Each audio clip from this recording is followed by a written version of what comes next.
मैं बूंदी शहर में स्थित तारागढ़ दुर्ग बोल रहा हूं।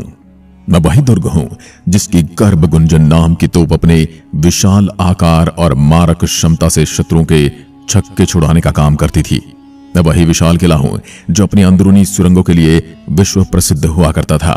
मैं वही दुर्ग हूं जिसे भित्तियां चित्रों का स्वर्ग कहा जाता है, जहां भित्ति चित्रों का मोह खजाना और चित्रांकन में मुगल कालीन नजाकत और सुनहरी रंग की अपनी चटक है। मैं वही शापित किला हूं जहां दीवान की रानियों के श्राप के कारण आज भी मेरे शहर के बेईमान लोग अपना खुशहाल जीवन जीते हैं और ईमानदार दुखी रहते हैं।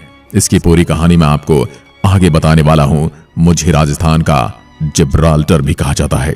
मैं अरावली की ऊंची पहाड़ियों में स्थित एक नाग पहाड़ी पर स्थित एक शानदार दुर्ग हूं। मेरी संरचना झील में तारे के समान दिखने के कारण मुझे तारागढ़ के नाम से जाना जाता है। मेरे शानदार महलों को इतिहासकार जेम्स टॉड ने भी सबसे सर्वश्रेष्ठ महलों की संज्ञा दी है।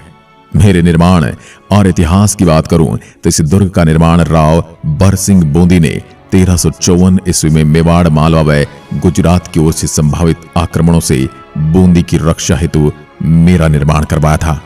लगभग 1426 फीट ऊंचे पर्वत शिखर पर निर्मित मैं 5 मील के क्षेत्र में फैला हुआ हूं। हाथी पोल, गणेश पोल तथा हजारी पोल मेरे किले के प्रमुख प्रवेश द्वार हैं। हाथी पोल के दोनों ओर 2 हाथियों की प्रतिमाएं महाराव रतन सिंह द्वारा स्थापित कराई गई थी। महाराणा क्षेत्र सिंह बूंदी विजय के प्रयासों में वीरगति को प्राप्त हुए थे। उनके पुत्र महाराणा लाखा काफी प्रयासों के बावजूद भी मेरे किले को अधिकार में न कर सके, अतः मिट्टी का नकली किला बनाकर ध्वस्त किया और अपनी प्रतिज्ञा पूरी की। लेकिन नकली किले की रक्षा के लिए भी मेरे हाड़ा राजाओं ने अपने प्राणों की बाजी लगा दी तथा हाड़ाओं की प्रशस्ति में कही गई उस उक्ति को चरितार्थ कर दिखाया। बाल हट बका देवड़ा, कर्तब बंका गौड़, हाड़ा बाका गाड़ में रणबंका राठौड़। मेरे किले के भीतर बने महल अपनी शिल्पकला और भित्ति चित्रों के कारण अद्वितीय हैं। इन महलों में छत्र महल, अनिरुद्ध महल, रतन महल, बादल महल और फूल महल प्रमुख हैं। रंग महल मेरे यहाँ के राजा शत्रुशाल ने बनवाया, जिसके भित्तियां चित्र बहुत सुंदर हैं तथा राजा उमेद सिंह ने एक चित्रशाला बनवाई थी जिसे भित्तियां चित्रों का स्वर्ग कहा जाता है। अन्य भवनों में जीवरखा महल, दीवान एआम, सिलह खाना, नौबत खाना, दूध महल, अश्वशाला आदि प्रमुख हैं तथा 84 खंभों की छतरी भीम बुर्ज, शिकार बुर्ज, फूल सागर, जैत सागर जलाशय मेरे शहर की छटा में 4 चांद लगाते हैं। मेरे दुर्ग को बूंदी नरेश ने अपनी रियासत के शत्रुओं से पूरी तरह सुरक्षा के लिए निर्मित करवाया था, इसलिए देश के सबसे सुरक्षित किलों में से एक माना जाता हूं। किले का निर्माण करने के लिए पहाड़ी के एक सिरे को पूरी तरह ढलवा बना दिया गया था और फिर इसे कगार पर बनाया गया था। लंबे समय तक इस दुर्गम और दृढ़ सुरक्षित दुर्ग ने बूंदी रियासत की रक्षा की है, लेकिन वक्त के थपेड़ों से जर्जर हालात में पहुंच चुके मेरे भव्य दुर्ग का इतिहास बड़ा रोचक है। भारत के दक्षिण में पूर्व हाड़ौती इलाके में बना मैं सबसे प्राचीन और विशालतम दुर्ग में से एक हूं। बूंदी को एक खास शहर बनाने में भी मेरा खास योगदान है। किले के कारण बूंदी एक पर्यटन शहर बन चुका है। हालांकि अपने जीवन के 700 वर्ष के इतिहास को देखने भोगने के बाद मैं अपनी वृद्धावस्था में हूं, लेकिन फिर भी अपने चारों ओर एक सफेद आभा लिए दुर्ग मिट्टी के ढेर पर पड़ी सोने की मोहर की तरह कीमती और मूल्यवान है। वर्तमान में हरी भरी पहाड़ियों और जंगली इलाकों से घिरा मैं मौजूदा दौर की उपेक्षा झेल रहा हूं। पहाड़ी की खड़ी ढलान पर बने मेरे इस दुर्ग में प्रवेश करने के लिए 3 विशाल द्वार बनाए गए हैं। इन्हें लक्ष्मी पोल, फूटा दरवाजा और गागुड़ी का फाटक के नाम से जाना जाता है। 13वीं-14वीं शताब्दी में बने इन विशालकाय दरवाजों में अब दरारें पड़ने लगी हैं और अधिकांश भाग खंडहर हो चुका है। इतिहास के सुनहरे दौर में स्टार फूट सुरंगों के लिए बहुत प्रसिद्ध था। हालांकि अब ये सुरंगें बंद हो गई हैं और नक्शे के अभाव में इनकी खोज कर पाना अत्यंत जटिल काम है। मेरे किले की भीम बुर्ज पर रखी गर्भ गुंजन तोप अपने विशाल आकार और मारक क्षमता से शत्रुओं के छक्के छुड़ाने का कार्य करती है। अभी भी जब यह तोप यहां रखी हुई है, लेकिन वर्तमान में यह सिर्फ प्रदर्शन की वस्तु बनकर रह गई है। कहा जाता है तोप चलती थी तब इसकी भयावह गर्जना से उदर में झांकर हो जाती थी, इसलिए उसका नाम गर्भ गुंजन रखा गया। 16वीं सदी में यह तोप मेरे परिसर में कई बार गूंजी थी। भीम बुर्ज से अब बूंदी का शानदार विहंगम दृश्य देखा जा सकता है। साथ ही बूंदी के हर कोने से मेरे भीम बुर्ज पर रखी है तोप इतिहास की कहानी बयान करती गर्व से खड़ी दिखाई देती है। यहाँ का चौहानगढ़ विशाल जलाशय के कारण प्रसिद्ध है। इतनी ऊंचाई पर किले के परिसर में जलाशय होना दुर्ग की सुंदरता को बढ़ा देता है। यह उस समय अपनाई जाने वाली वाटर हार्वेस्टिंग प्रणाली का बहुत ही उम्दा उदाहरण है। इन जलाशयों में वर्षा का जल सिंचित रखा जाता था और संकट काल होने पर आम निवासियों की जरूरत के लिए पानी का उपयोग किया जाता था। जलाशयों का भार चट्टानी होने के कारण पानी साल भर यहाँ एकत्र रहता था।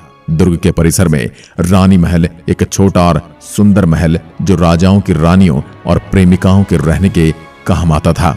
यह खूबसूरत महल अपनी शानदार भित्ति चित्रकला और खिड़कियों पर कांच की कार्य के कारण पहचाना जाता है। उचित रखरखाव के अभाव में कांच के रंग फीके पड़ने लगे हैं। यहाँ पर प्राचीन काल में मीणा सरदार बूदा का शासन था और उसी के नाम पर मेरे नगर का नाम बूंदी पड़ा और मेरा किला बूंदी का किला कहलाया। मुझ पर हुए आक्रमणों की बात करूं तो इससे पहले यदि आप चैनल पर नए हैं तो वीडियो को शेयर और सब्सक्राइब जरूर कर लें।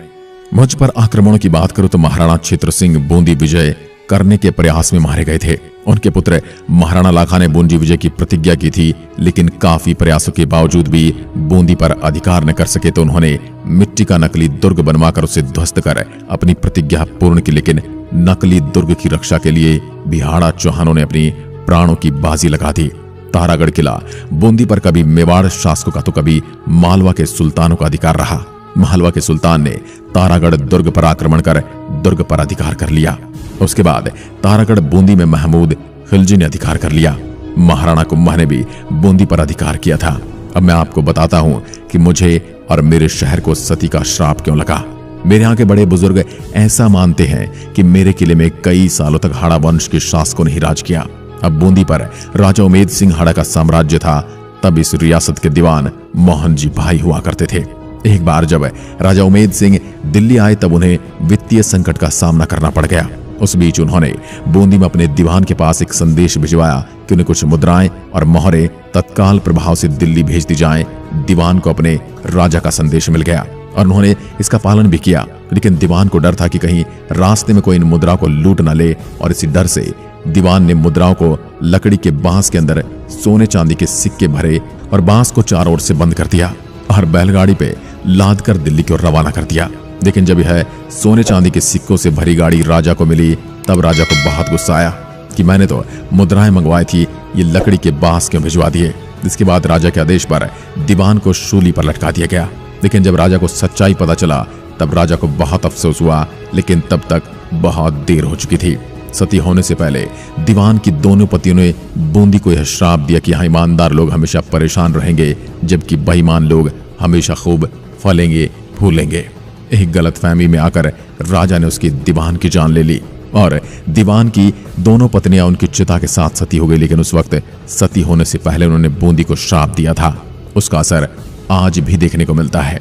यदि आप मेरे खूबसूरत बावड़ियों के शहर और मुझे देखने आना चाहते हैं तो आपको बता दूं, तारागढ़ किले का सर्वश्रेष्ठ यात्रा समय अक्टूबर से मध्य अप्रैल तक के बीच माना जाता है।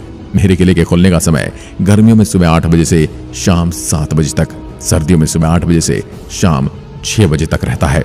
मेरा निकटतम रेलवे स्टेशन मेरा बूंदी शहर में स्थित है, जहां से कई शहरों के लिए ट्रेनें जाती हैं। और यदि आप हवाई यात्रा से मेरे शहर आना चाहते हैं तो बता दूं, मुझसे 200 किलोमीटर की दूरी पर जयपुर हवाई अड्डा मौजूद है। वहां से आप बस या टैक्सी की सहायता लेकर आ सकते हैं। और वीडियो में बताई गई जानकारी आपको पसंद आई हो तो वीडियो को लाइक, शेयर और चैनल को सब्सक्राइब करना ना भूलें। मिलते हैं अगली वीडियो में, तब तक के लिए नमस्कार। जय हिंद, जय भारत।